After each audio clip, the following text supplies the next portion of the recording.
42번 유전자키 기대에서 찬양으로.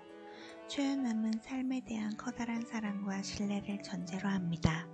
당신은 기대의 희생자가 아니라 기대와 함께 일하게 됩니다.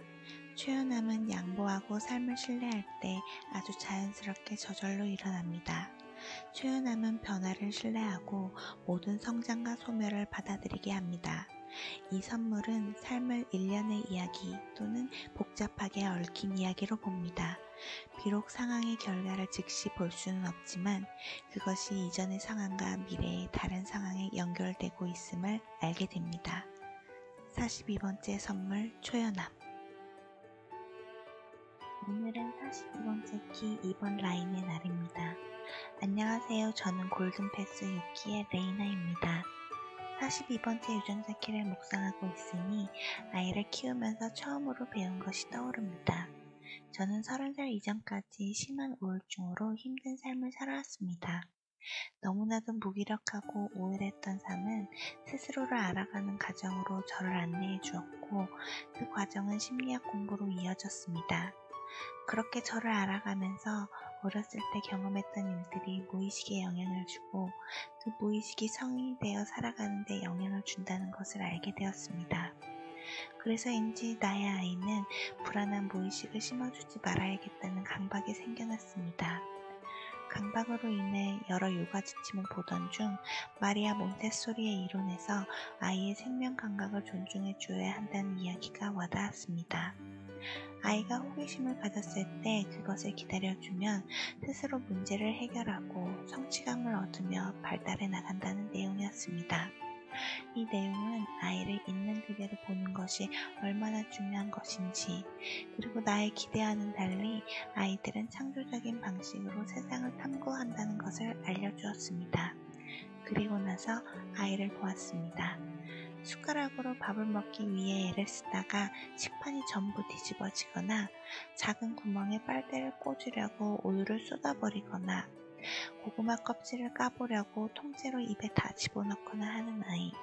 이런 모습들 속에서 제가 다 도와주고 난장판이 되지 않기 위해 제지를 했다면 좀 더 편안하게 원하는 바를 얻었을지도 모르겠어요.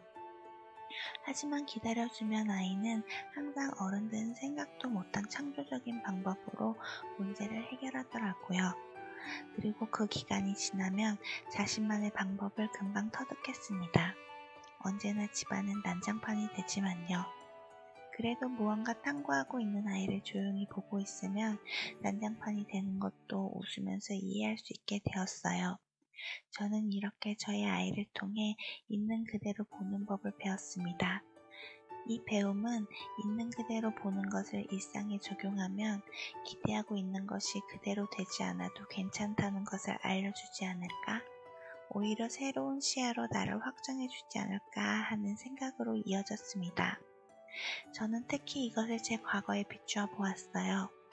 있는 그대로 제 과거를 들여다보니 힘들었던 지난 시간들은 더 큰 나를 만나기 위한 거대한 그림자였습니다. 어렸을 때 성경 뒷부분에 종말할 것이라는 이야기에 죽음과 분리에 대한 불안을 강하게 받았습니다. 하지만 그런 두려움은 예수님의 삶을 다른 시각으로 보게 해주었고 두려움을 극복하고 받아들이고 놓아버리고 삶을 신뢰하는 법을 알려주었습니다. 그리고 살아가는 삶 속에서 이 과정들이 나를 점점 더 큰 나로 인도하고 있다는 것도요. 제가 오르고 있는 산은 아직 중턱일지도 모르지만 제가 걸어왔던 길을 내려다보니 산을 오르기 전 두려움과 마주했던 힘든 순간들이 수많은 복선을 이야기해주며 그림자 속의 선물들을 마트로시카 인형처럼 계속해서 꺼내주고 있는 것 같아요. 저의 목적의 후 37번째 키는 부모와 아이의 무조건적인 사랑에 대한 이야기로 진정한 사랑은 보상을 바라지 않고 주는 것이라고 이야기를 합니다. 이 이야기가 저에겐 있는 그대로 보는 것이 참 어렵지만 그것을 할 수 있게 해준 힘으로 다가왔습니다. 조건 없이 주는 사랑, 그리고 있는 그대로 보는 것. 저는 작고 소중하고 사랑하는 저의 아이를 통해 그것이 가능함을 배웠음에 감사함을 느낍니다. 지금 당장 뜻대로 되지 않는 일이 있다면 사랑하는 우리 아이들을 보듯이 그저 있는 그대로 바라봐 보는 것은 어떨까요? 그럼 그 일이 있는 진짜 이유를 알 수 있게 되지 않을까요? 그리고 그 과정에서 우리는 사랑이 무엇인지, 어디에 있는지를 볼 수 있을 거라고 믿습니다. 저의 사랑은 지금 바로 제 앞에 있었네요. 저의 오늘의 이야기를 듣고 있는 모든 분들 사랑합니다.